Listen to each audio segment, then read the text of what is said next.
Brazil versus France. ഈ ഒരു മത്സരം കാണാനായിട്ട് തയ്യാറായിട്ട് ഇരിക്കുന്നവരാണ് നിങ്ങളെങ്കിൽ നിങ്ങൾക്കുള്ള വീഡിയോ ആണിത്.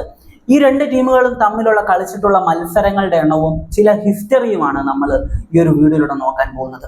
നാഷൻസ് ലീഗ് ഉണ്ടല്ലോ, നാഷൻസ് ലീഗ് വരുന്നതിന് മുമ്പ് ഈ ഒരു യൂറോപ്യൻ ടീമുകൾ സ്ഥിരമായിട്ട് ലാറ്റിൻ അമേരിക്കൻ ടീമുകൾക്കെതിരെയൊക്കെ കളിക്കാറുണ്ടായിരുന്നു. നമുക്ക് എല്ലാ വർഷവും ഏതെങ്കിലുമൊക്കെ ടീമുകൾക്കെതിരെയുള്ള മത്സരങ്ങൾ കാണാൻ പറ്റുമായിരുന്നു. എന്നാൽ നാഷൻസ് ലീഗ് വന്നതിന് ശേഷം യൂറോപ്യൻ ടീമുകളെ സംബന്ധിച്ച് അവരുടെ ആ ഒരു ബ്രേക്ക് ഉണ്ടല്ലോ, ഇന്റർനാഷണൽ ബ്രേക്ക്, ആ ബ്രേക്കിൽ അവർ നാഷൻസ് ലീഗ് കളിക്കും, പിന്നെ വേൾഡ് കപ്പ് ക്വാളിഫയേഴ്സ് കളിക്കും. അതുകൊണ്ട് തന്നെ ഫ്രണ്ട്ലി മത്സരങ്ങളുടെ എണ്ണം ഭയങ്കരമായിട്ട് കുറഞ്ഞു. ഏഷ്യൻ ടീമുകൾക്കെതിരെ ആയാലും പോലും, ആഫ്രിക്കൻ ടീമുകൾക്കെതിരെ ആയാലും ശരി, അമേരിക്കൻ ടീമുകൾക്കെതിരെ ആയാലും ശരി, ഫ്രണ്ട്ലി മത്സരങ്ങളുടെ എണ്ണം ഭയങ്കരമായിട്ട് കുറഞ്ഞു. എന്നാൽ നമുക്കറിയാം ലാറ്റിൻ അമേരിക്കയിൽ അങ്ങനെ പ്രശ്നമില്ല. അവരെ സംബന്ധിച്ച് മറ്റേ യൂറോപ്പിലുള്ള ടീമുകൾ ഈ ഒരു നാഷൻസ് ലീഗ് കളിക്കുന്നുള്ളത് കൊണ്ട് തന്നെ അവർക്കെതിരെയുള്ള ഫ്രണ്ട്ലി മത്സരങ്ങൾ കളിക്കാൻ പറ്റാത്ത രീതിയിലേക്ക് കാര്യങ്ങൾ മാറിയിട്ടുണ്ടായിരുന്നു. അപ്പോൾ അങ്ങനെ ഇരിക്കുമ്പോഴാണ് ഇങ്ങനെ ഒരു ഫിക്ചർ വന്നിട്ടുള്ളത്. ഞാൻ ഭയങ്കര എക്സൈറ്റഡ് ആയിരുന്നു ഈ ഒരു ഫിക്ചർക്ക് വന്ന ആ ഒരു വാർത്ത വന്ന അന്ന് തന്നെ, ഫ്രാൻസും ബ്രസീലും തമ്മിലുള്ള ഒരു പോരാട്ടം എന്നത്. അപ്പോൾ ഈ ഒരു മാച്ച് കാണുന്നതിനേക്ക് പോകുന്നതിന് മുമ്പ് നമ്മൾ അറിഞ്ഞിരിക്കേണ്ട ചരിത്രമുണ്ട്. രണ്ട് ടീമുകളും തമ്മിൽ എത്ര മത്സരം കളിച്ചിട്ടുണ്ടെന്ന് ചോദിച്ചു കഴിഞ്ഞാൽ ഓരോ മാധ്യമങ്ങളും ഓരോ രീതിയിലാണ് റിപ്പോർട്ട് ചെയ്തിട്ടുള്ളത്. ചിലത് 16 മാച്ച് എന്ന് പറയുന്നുണ്ട്, ചിലർ പറയുന്നു 20 മാച്ചാണ്, ചിലർ 22 മാച്ചാണെന്ന് പറയുന്നുണ്ട്. അപ്പോൾ ഓരോ മീഡിയ ഓരോ രീതിയിലാണ് റിപ്പോർട്ട് ചെയ്തിട്ടുള്ളത്. നമ്മൾ ഈ ഒരു റിപ്പോർട്ട് എടുക്കുന്നത് ESPN നിന്നാണ്. ESPN റിപ്പോർട്ട് അനുസരിച്ച് 17 മത്സരങ്ങളാണ് ഈ രണ്ട് ടീമുകളും കളിച്ചിട്ടുള്ളത്. അതിൽ 7 മത്സരങ്ങൾ ഫ്രാൻസ് ജയിച്ചു. ബാക്കിയുള്ള മത്സരങ്ങളിൽ 4 സമനിലയായി, 6 മത്സരങ്ങൾ ബ്രസീൽ ജയിച്ചു. ഒരു മാച്ചിന്റെ ഒരു ലീഡ് ഫ്രാൻസിനുണ്ട് എന്നതാണ് ഇപ്പോൾ ESPN റിപ്പോർട്ട് ഇങ്ങനെയാണ് പറഞ്ഞിട്ടുള്ളത്. അപ്പോൾ നമുക്ക് ഇനി വേൾഡ് കപ്പിലെ ഹിസ്റ്ററികൾ നമുക്കൊന്ന് നോക്കാം. അപ്പോൾ വേൾഡ് കപ്പിലെ ഹിസ്റ്ററികൾ നോക്കുന്നതിന് മുമ്പ് എനിക്ക് ഒരു കാര്യമാണ് പറയാനുള്ളത്. നമ്മുടെ ചാനൽ തുടങ്ങിയിട്ട് ഓൾമോസ്റ്റ് 6 മാസത്തോളം ആകാൻ പോവുകയാണ്. അപ്പോൾ ഇതുവരെ 600 സബ്സ്ക്രൈബ് പോലും നമുക്ക് തേക്കാൻ പറ്റിയിട്ടില്ല. അതുകൊണ്ട് തന്നെ മാക്സിമം സബ്സ്ക്രൈബ് ചെയ്ത് സപ്പോർട്ട് ചെയ്യുമെന്ന് ഞാൻ പ്രതീക്ഷിക്കുകയാണ്. എല്ലാ ദിവസവും നമ്മൾ വീഡിയോസ് ഇടുന്നുണ്ട്.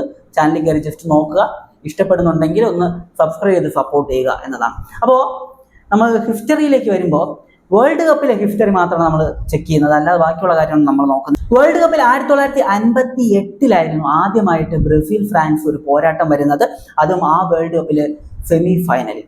ഈ മത്സരത്തിൽ എന്ത് സംഭവിച്ചെന്ന് വെച്ച് കഴിഞ്ഞാൽ 2-5 എന്നൊരു സ്കോർ മാർജിനിൽ ബ്രസീൽ ജയിച്ചിട്ട് ബ്രസീൽ അടുത്ത റൗണ്ടിലേക്ക് ഫൈനലിലേക്ക് പോവുകയായിരുന്നു.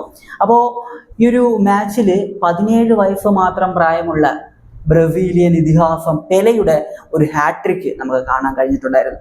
അപ്പോൾ ഇതായിരുന്നു ആദ്യത്തെ ഇവരുടെ ബ്രസീലും ഫ്രാൻസും തമ്മിലുള്ള വേൾഡ് കപ്പിലെ ആദ്യത്തെ പോരാട്ടം എന്ന് പറയുന്നത്. രണ്ടാമത്തെ മാച്ച് വരുന്നത് 1986 നമ്മൾ ഇമ്പോർട്ടൻ്റ് ആയിട്ടുള്ള മാച്ചസ് മാത്രമാണ് സംസാരിക്കുന്നത്. 1986 86 വേൾഡ് കപ്പിന്റെ ക്വാർട്ടർ ഫൈനൽ മത്സരം 1-1 സമനിലയായി. 3-4 എന്ന പെനാൾട്ടി ഷൂട്ടൗട്ടിൽ 3-4 എന്ന അഗ്രിഗേറ്റിൽ ബ്രസീലിനെ പരാജയപ്പെടുത്തിക്കൊണ്ട് സെമി ഫൈനലിലേക്ക് ഫ്രാൻസ് പോയി. ഇത് ആ ഒരു സമയത്ത് മാച്ച് ഓഫ് ദ സെഞ്ചുറി എന്ന രീതിയിൽ പറയപ്പെട്ടിരുന്ന ഒരു മത്സരമായിരുന്നു. മാച്ച് ഓഫ് ദ സെഞ്ചുറി എന്ന രീതിയിൽ പറയപ്പെട്ട ഒരു മാച്ച് കൂടിയായിരുന്നു 1986 നടന്നിട്ടുള്ള ബ്രസീലും ഫ്രാൻസും തമ്മിലുള്ള ക്വാർട്ടർ ഫൈനൽ മത്സരം. അതിനുശേഷം 1998 ഒരു ഐക്കോണിക് മാച്ച് നടന്നിട്ടുണ്ടായിരുന്നു. ഫൈനലായിരുന്നു, വേൾഡ് കപ്പിന്റെ ഫൈനൽ. ബ്രസീലിനെ അമ്പേ പരാജയപ്പെടുത്തി കളഞ്ഞു. എതിരില്ലാത്ത 3 ഗോളുകൾക്കായിരുന്നു ഫ്രാൻസ് ബ്രസീലിനെ വീഴ്ത്തി കളഞ്ഞത് ഈ ഒരു ഫൈനലിൽ. ആ ഒരു 3 ഗോളിൽ 2 ഐക്കോണിക് ഹെഡർ ഗോള് സിനദിൻ സിദാന്റെ വകയായിരുന്നു. ഇപ്പൊ സിനദിൻ സിദാന്റെ 2 ഗോളും അല്ലാതെ ഒരു ഗോളുമായിട്ട് 3 ഗോളിന്റെ തോൽവിയായിരുന്നു 1998 വേൾഡ് കപ്പിന്റെ ഫൈനലിൽ ബ്രസീൽ ഏറ്റുവാങ്ങിയത്. അതിനുശേഷം 2006 വീണ്ടും ഈ രണ്ട് ടീമുകളും വേൾഡ് കപ്പിൽ ഏറ്റുമുട്ടുന്നത്. Quarter final മത്സരമായിരുന്നു. ഈ ക്വാർട്ടർ ഫൈനൽ മത്സരത്തിൽ എന്ത് സംഭവിച്ചെന്ന് വെച്ച് കഴിഞ്ഞാൽ എതിരില്ലാത്ത 1 ഗോളിനായിരുന്നു ഫ്രാൻസ് ജയിച്ചിട്ട് ഫ്രാൻസ് സെമി ഫൈനലിലേക്ക് പോയിട്ടുണ്ടായിരുന്നത്. ഈ ഗോൾ നേടിയത് തിയറി ഹെൻറിയാണ്. ആരാണ് തിയറി ഹെൻറി ഞാൻ പറയേണ്ടതില്ല. അദ്ദേഹം ഫ്രാൻസിന്റെ ലെജൻഡാണ്. സിദാനെ പോലെ തന്നെ, സിദാന്റെ അത്രയും വരുമോന്ന് അറിയത്തില്ല, എന്നാൽ പോലും സിദാനെ പോലെ തന്നെ ഒരു വലിയ ലെജൻഡ് ആയിട്ടുള്ള പ്ലെയർ ആണ്. ഫ്രാൻസിന്റെ ലെജൻഡാണ്, ഒപ്പം ആഴ്സണലിന്റെ ലെജൻഡ് കൂടിയാണ്. ഇംഗ്ലീഷ് പ്രീമിയർ ലീഗ് കണ്ടിട്ട് ഈ ഒരു നൂറ്റാണ്ടിലെ, അതായത് 2000 ശേഷമുള്ള 21ാം നൂറ്റാണ്ടിലെ പ്രീമിയർ ലീഗിലെ ബെസ്റ്റ് പ്ലെയർ എന്ന ആ ഒരു പട്ടം ഇപ്പോൾ നമ്മൾ നോക്കുമ്പോൾ goal.com-ൽ 25 പേരുടെ ലിസ്റ്റ് കൊടുത്തിട്ടുണ്ട്. ആ ലിസ്റ്റിൽ 1-ാം സ്ഥാനത്ത് വന്നിട്ടുള്ള പ്ലെയർ ആണ്. നമ്മൾ ആ ഒരു ലിസ്റ്റിനെ കുറിച്ച് നിങ്ങൾ കമന്റ് ചെയ്യുകയാണെങ്കിൽ അതിനെക്കുറിച്ച് സംസാരിക്കാം, അല്ലെങ്കിലും ചിലപ്പോൾ സംസാരിക്കും കേട്ടോ. അപ്പോൾ സിദാന്റെ അസിസ്റ്റിൽ നിന്നായിരുന്നു തിയറി ഹെൻറി ഗോൾ അടിക്കുന്നത്, 1 ഗോളിന്റെ വിജയം. അന്ന് ക്വാർട്ടർ ഫൈനൽ സ്വന്തമാക്കി സെമി ഫൈനലിലേക്ക് ഫ്രാൻസ് കടന്നു. അങ്ങനെയാണ് വേൾഡ് കപ്പിലെ ചരിത്രങ്ങൾ വരുന്നത്. വേൾഡ് കപ്പിൽ ഇതല്ലാതെ വേറെ മത്സരങ്ങൾ ഈ രണ്ട് ടീമുകളും തമ്മിൽ ഏറ്റുമുട്ടിയിട്ടുണ്ടോ എന്ന് ചോദിച്ചു കഴിഞ്ഞാൽ ചിലപ്പോൾ കാണും, എനിക്കറിയത്തില്ല.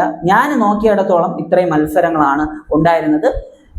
എൻ്റെ ഒരു പ്രായം വെച്ചിട്ട് ഞാനിപ്പോൾ അവസാനം കുറച്ച് വേൾഡ് കപ്പ് ഞാൻ കണ്ടിട്ടുള്ളൂ.